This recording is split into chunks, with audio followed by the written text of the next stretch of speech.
Eh, tu sais l'autre jour quand on regardait les infos et que ça parlait du fait qu'il y ait bientôt plus de ressources naturelles sur Terre et que vous alliez bientôt mourir de faim à cause du manque de nourriture? Oui. Et alors? Eh bien j'ai une solution. Et si au lieu de gaspiller de nouvelles ressources, vous réutilisiez les ressources déjà utilisées lorsque vous mangez? Attends, tu veux dire... Pourquoi vous ne mangez pas votre caca? Mais parce que ça se mange pas le caca chez nous. Eh bien détrompe-toi, en tapant manger son caca sur internet, j'ai trouvé plein de vidéos sur ce site là, scato.net, et tu vas voir, eux ils sauvent le monde. Bonjour à tous et bienvenue dans ce nouvel épisode de Pop. Est-ce que vous connaissez l'Agence Touriste? Eh mais c'est le barde qui chante faux? Non, ça c'est Assurance Tourix. L'Agence Touriste est une série américaine sortie en 1983 et qui met en scène 4 gradés de l'armée américaine. Et alors, qu'est-ce qu'ils font ces soldats? Accusés d'un vol qu'ils n'ont pas commis et n'ayant aucun moyen d'en faire la preuve, ils fuient sans cesse devant leurs poursuivants. Pour subsister, ils emploient leurs compétences. Quand la loi ne peut plus rien pour vous, il vous reste un recours. Un seul, l'agence Tourisque. Ah, l'Agence Touriste, toute mon enfance. Je me rappelle, à l'époque, je regardais ça sur 13e rue. Et puis quand il n'y avait pas l'Agence Touriste, on zappait sur TV Brest pour voir un épisode de MacGyver. Ouais, je sais. J'ai l'air jeune, mais dans ma tête, j'ai 53 ans. Dans cette série, nous suivons les aventures de 4 soldats américains condamnés à fuir l'armée et au lieu de se barrer dans un autre pays, ils décident de rester sur le territoire. Logique de série américaine des années 80.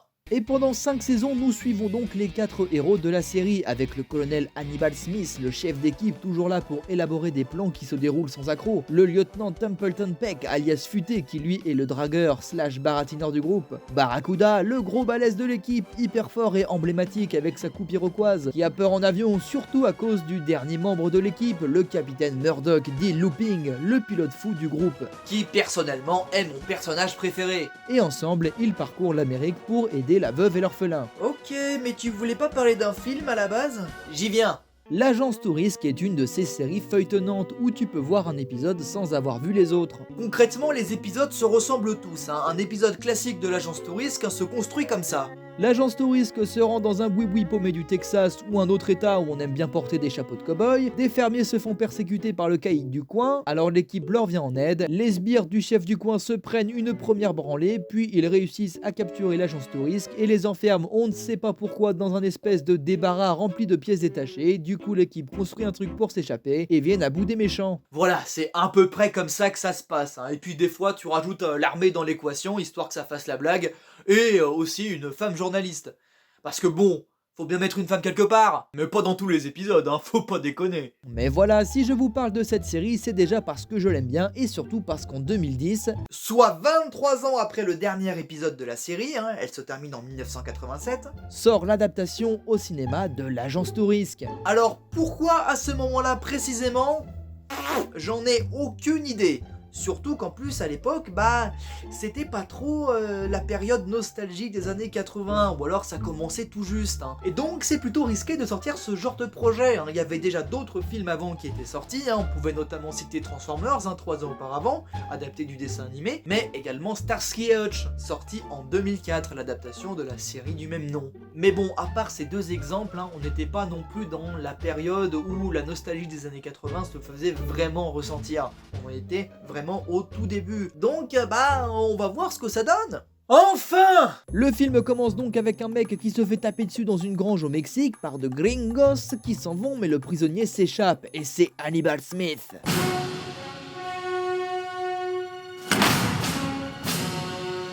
Ailleurs au Mexique, une Lamborghini se fait poursuivre par les flics. Cette Lambo arrive au garage et en fait à l'intérieur c'est Barracuda qui vient récupérer sa vraie voiture, la camionnette iconique de la série. Mais le garagiste lui dit d'aller se faire foutre, alors... Bagarre! Il récupère son camion et ailleurs on retrouve Futé, piégé par un caïd mexicain. Attends, il y a trop de personnages.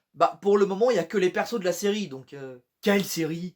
On apprend que le gars en face de Futé est recherché aux États-Unis et que Futé a couché avec sa femme. Fidèle à lui-même. C'est effectivement un trait de caractère que l'on retrouve dans la série. Barracuda roule tranquillement mais tombe sur Hannibal qui le prend en otage. Mais j'ai un ami qui va mourir si j'arrive pas à le rejoindre à temps. Ah bon, d'accord, ok, donc c'est le début, ils ne se connaissent pas encore, ok. C'est bon à savoir, ça. Hannibal lui tire dessus, mais Smith voit le tatouage de Barracuda qui est celui des commandos de l'armée américaine. Hannibal lui montre aussi son tatouage, alors il se rend compte qu'ils sont tous les deux de l'armée, youpi. Et Barracuda décide donc de l'aider. En attendant, les deux gringos du début du film arrivent là où se trouve le chef cocu et en fait Hannibal avait mis un mouchard sur ces deux types et le colonel ainsi que Barracuda arrivent à la rescousse. Ils récupèrent Futé qui du coup travaille déjà avec le colonel Smith. Toute l'équipe arrive dans un hôpital pour vétérans afin de récupérer un hélico et un pilote. Tiens donc, un pilote, je me demande bien qui ça peut être. Assurance Torix. Looping. Pourquoi faire? Quoi? Comment? De quoi? Parce que... Je comprends pas. Et c'est là que l'on voit Looping, qui est déguisé en docteur parce qu'il essayait de s'échapper. Mais c'est pas un hôpital à la base? Si. Il recoue Barracuda avec une cicatrice en forme d'éclair et fout le feu au bras de Futé. Attends. Quoi? Non, mais je cherchais une vanne à faire entre la cicatrice en forme d'éclair et Harry Potter, mais en fait, j'ai rien. Et évidemment, c'est lui qui doit piloter l'hélicoptère de Hannibal et compagnie. Ouais, faudra trouver un nom à cette équipe quand même, hein. Qu'est-ce que tu penses des hommes qui tombent à pic? Ouais, cherche encore. Ils embarquent tous dans l'hélico. Moteur, ok, chef. Looping écrase la camionnette de Barracuda avec une clim. T'avais pas à te garer là, c'est une place handicapée. Je savais que t'étais cinglé. Et le caïd méchant, chef des Mexicains, arrive à son tour en hélico. Il les pourchasse, Barracuda manque de tomber dans le vide, mais ils arrivent à mener le méchant jusqu'au territoire américain où un avion de chasse vient lui tirer un missile dans la gueule. Que j'adore qu'un plan se déroule sans accroc. On se retrouve 8 ans plus tard dans une base américaine en Irak où l'on retrouve toute notre équipe ainsi que le capitaine Sosa qui a eu une aventure avec Futé. Encore lui? Pendant que Looping fait le barbecue. Je me présente, Nestor. Prendrez-vous une côte de porc? Hannibal Smith fait la rencontre de Lynch, un autre personnage de la série. À la base, dans le feuilleton, Lynch est le chef militaire chargé de poursuivre l'agence Tourisk, avant d'être remplacé par le colonel Decker dès la saison 2. Sauf que là, apparemment, il a l'air d'être de la CIA, sûrement pour les besoins du film. Bref, Lynch veut que Hannibal et son équipe se chargent de récupérer des planches à imprimer des billets qui ont été volés par des partisans de Saddam Hussein. Ouais, il date lui. En même temps, Sosa dit à Futé que ces planches sont sous sa responsabilité à elle, donc pas touche minouche. T'as perdu ta couche. Hannibal supplie son chef, le général Morrison, de lui laisser cette mission top secrète, et Morrison accepte officieusement. Le colonel Smith élabore donc un plan, et c'est là que l'on apprend la raison pour laquelle Barracuda a peur en avion, depuis qu'il a failli mourir dans l'hélico au Mexique il y a 8 ans. Oh, plutôt rigolo de donner une origine à ce running gag de la série. Il se retrouve à voler du matos, Futé drague encore une meuf. Non mais tu vas garder ta bite dans ton slip dorénavant? Et de dire à nos ennemis qu'il se pourrait qu'ils nous prennent nos vies, mais que jamais ils ne nous enlèveront la liberté. Braveheart, le film réalisé par un antisémite? Ouais. Ils exécutent le plan de Smith et récupèrent les planches à billets. Une fois revenus au camp, Morrison vient les féliciter mais sa voiture explose, ainsi que les billets récupérés. Hannibal voit Pike, un mercenaire avec qui il ne s'entend pas très bien, s'enfuir. Il commence à lui tirer dessus mais les autorités arrivent et arrêtent l'agence Tourisk, qui officiellement n'était pas autorisée à aller récupérer les billets volés. Et le seul qui pouvait innocenter l'équipe est en train de cuire juste à côté. De plus, les planches à billets ont disparu, donc Sosa se fait rétrograder. Quant à l'équipe, l'armée décide de les condamner à 10 ans de prison. Bref, la totale. 6 mois plus tard, Lynch vient voir Hannibal en prison, il lui montre des photos de Pike en compagnie d'un gars mais on ne sait pas qui. Hannibal arrive à convaincre Lynch de l'aider à s'évader pour que Smith et son équipe puissent retrouver les planches à billets disparues, mais en échange d'un blanchiment total évidemment. Alors Hannibal se fait passer pour mort en fumant un cigare qui ralentit son cœur, et une fois dans l'incinérateur... Tu n'as aucun droit de pénétrer dans mon donjon. Oh, encore un joueur de Donjons et Dragons. Donjons et Dragons, la grande aventure.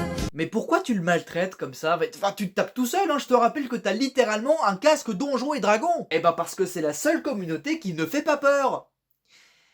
Et c'est con que j'en fasse partie d'ailleurs. On retrouve Futé dans sa prison. T'as oublié quelque chose à toi. Et qu'est-ce qu'on a dit à propos de ta bite? Hein? Dans le slip. Smith fait évader Futé. Le lieutenant Sosa est chargé de se mettre à la poursuite de l'équipe. Hannibal et Futé font évader Barracuda qui décide de ne pas garder l'Iroquoise car cela lui rappelle son passé de tueur et Barracuda ne veut plus tuer. Ouais, 6 ans de prison, ça te change un homme. 6 mois. Ah. Bah... c'est déjà long, 6 mois, hein. En route pour un hôpital psychiatrique en Allemagne où l'on retrouve Looping. Le lieutenant Sosa arrive pour voir si Looping s'apprête à s'évader, mais pour échapper à l'interrogatoire, il fait le gargoyle. Oh, je fais la même quand je me gare sur une place handicapée. Le reste de l'équipe vient chercher Looping, Sosa se met à leur poursuite, On dirait qu'elle nous tire vraiment dessus. Mais elle nous tire vraiment dessus, Andouille. l'agence Tourisque vole un avion, Hercule C-130 contre Mercedes-Benz. et ils arrivent à s'échapper mais se font abattre par 2 drones lancés à leur poursuite. Ensuite on a le droit à une scène trop bien où l'équipe saute de l'avion avec un tank qu'ils font voler en tirant dans les airs. Eh, il l'a pas sorti pour une fois. On retrouve Lynch, Je transpire comme une pute à l'église. C'est super, Lynch. qui se trouve lui aussi en Allemagne et qui reçoit un appel de Sosa, Un vrai canon. Non mais en fait, c'est un vrai beauf, ce mec. qui lui demande si le petit Lynch il serait pas allé voir Hannibal en prison, hein. Et elle commence à mettre en garde Lynch s'il essaye de remettre la main sur la planche à billets. En attendant, Hannibal élabore un nouveau plan pour voler les planches à billets à Pike et son mystérieux collaborateur qu'ils appellent L'arabe. Smith demande à Futé d'aller prévenir sa petite copine Sosa de ce qui se trame. Le plan se met en marche pour récupérer les planches, Hannibal capture l'arabe avec l'aide de Looping pendant que Barracuda récupère la manette contenant les planches à billets. Mais il se fait rattraper par Pike, sauf que Barracuda ne veut plus tuer et refuse de se battre. Oui, bon, d'accord pour ne pas tuer, mais tu peux taper quand même. La violence, oui, mais pas trop. Heureusement, Hannibal arrive en voiture et renverse Pike. Barracuda s'enfuit avec Smith, Sosa arrive et arrête Pike. Le groupe se retrouve dans une grange abandonnée et ils découvrent enfin qui est l'arabe. Et c'est Morrison. En fait, Morrison et Lynch faisaient équipe ensemble pour voler les planches, mais Morrison a doublé Lynch. Il voulait se servir de l'agence Tourisque pour couvrir ses traces. Et c'est plutôt couillu de faire en sorte que Lynch soit vraiment un gros méchant dans le film. Dans la série, Lynch c'était le colonel chargé d'attraper l'agence Tourisque, donc c'était un méchant, mais c'était pas un gros méchant, je veux dire, il bossait pour la loi, en gros. C'était pas un gros méchant pas beau. Donc, jolie démarche pour le film d'avoir tenté quelque chose d'original. À ma connaissance, la seule autre licence qui a réussi à faire cette démarche mais en mieux, c'est Mission Impossible. Je le rappelle pour ceux qui ne le savaient pas, mais à la base, Mission Impossible est une série sortie dans les années 60 dans laquelle le héros Jim Phelps devient le grand méchant dans le film Mission Impossible de Brian De Palma. En 1996. Mais alors, Lynch est un méchant? Oui. Alors là, je tombe des nues. Tu sais, c'est une expression, t'es pas obligé de te mettre tout nu. Ah bon? Ouais. Tu peux au moins remettre ton pantalon, s'il te plaît? Hannibal veut garder Morrison en vie pour qu'il puisse les innocenter, mais un drone envoyé par Lynch arrive et déglingue la petite cabane, ce qui tue Morrison. Une bonne fois pour toutes. On aurait dit une scène de Call of Duty, c'est dingue. Sosa interroge Pike, mais Lynch arrive et le prend en charge. Hannibal appelle Sosa en espérant que Lynch l'ait toujours sur écoute, et ça tombe bien parce qu'il intercepte l'appel et se rend compte que l'agence Tourisque est toujours vivant. Il fait croire à Sosa et donc à Lynch que Morrison est toujours vivant et qu'ils ont les planches. Ah, je sais pour le nom de l'équipe de Smith. On pourrait les appeler les hommes qui valaient 3 milliards. Tu peux trouver mieux. En entendant ça, Lynch charge Pike de retrouver l'agence Tourisque. Tu voulais sûrement dire les hommes qui valaient 3 milliards. Mais tu veux pas les appeler comme moi je les appelle depuis le début? Assurance Tourix? Bon, on enchaîne. Un nouveau plan est échafaudé, mais cette fois c'est Futé qui s'en charge. Une petite conversation entre Hannibal et Barracuda qui est en pleine crise existentielle plus tard. Qui a dit ça? Gandhi, pareil. Le plan se met en marche sur le port de Los Angeles où l'on retrouve Lynch qui observe au loin pendant que ses gars attaquent. Il ordonne à ses gars de commencer l'assaut, mais c'était prévu par Futé. Eh, futé ce gars-là! Oh, mais c'est pour ça son surnom! Pike décide de foutre un coup de pied dans la fourmilière en tirant au bazooka sur le bateau, ce qui fout en l'air un peu le plan de Futé. Mais Barracuda a remis l'Iroquoise. Et il bute Pike parce que c'est Gandhi qui l'a dit. En attendant, Lynch et Hannibal se font la bagarre. Et Lynch tire sur ce qu'il croit être Morrison et récupère les planches. Mais le conteneur se lève et Sosa et sa clique l'attendent de l'autre côté. C'était un piège. Et surprise, Lynch ne s'appelle pas Lynch. Agent Burress. Bah, du coup, le film est pas aussi couillu que ça, hein, par rapport à ce que je disais tout à l'heure, hein, le fait que Lynch soit le méchant, alors que dans la série, c'est pas vraiment un méchant. Bah, parce que du coup, c'est pas Lynch, alors ça marche pas. Morrison, c'était Looping déguisé avec un casque en plomb. Le matin venu, un autre agent de la CIA vient donner des excuses à l'agence Tourisque. Et cet agent, c'est... Je m'appelle Lynch. C'est le vrai Lynch! C'est le vrai Lynch! Tellement de rebondissements! Mais la police militaire arrive avec le mec qui joue Kittredge dans Mission Impossible et qui vient arrêter l'agence Tourisk parce que malgré tout, ils se sont quand même évadés de prison. Sosa essaye de plaider leur cause. C'est très con, monsieur. Sans succès, elle va voir une dernière fois fuiter et l'embrasse goulûment. T'habites, putain, dans le slip! Non, mais là, c'est elle, hein. Et en fait, elle lui a glissé les clés des menottes dans la bouche. J'adore qu'un plan se déroule sans accroc. Et fin du film. J'adore ce film. Je l'avais vu au cinéma à l'époque, et encore aujourd'hui je le kiffe vraiment, l'histoire est cool et elle ne prend pas le spectateur par la nostalgie. C'est d'ailleurs son plus gros point fort, mais aussi un point faible, parce qu'on n'entend quasiment pas le thème de l'agence Tourisk de tout le film. Mais à part ça, c'est vraiment cool, les vannes marchent bien, l'alchimie entre les personnages fonctionne trop bien, le casting est complètement fou, Liam Neeson en Hannibal Smith et Bradley Cooper en futé, c'est juste parfait. Même Sharlto Copley, qui n'est pas un acteur super connu, mais que vous avez peut-être aperçu dans District 9 ou Hardcore Henry. Vous savez, ce super film, tout à la première personne. Moi, tout ce qui me fait ressentir ce film, c'est une très forte envie de vomir. Avec sa caméra, là. Bref, Sharlto Copley fait un super looping franchement. Le film essaye pas de caresser les fans dans le sens du poil, et rien que pour ça je vous le conseille, car même si vous n'avez jamais vu un seul épisode de l'agence Tourisk, vous pourrez tout de même passer un excellent moment. Ou alors, ce groupe pourrait s'appeler 4 flics à Miami.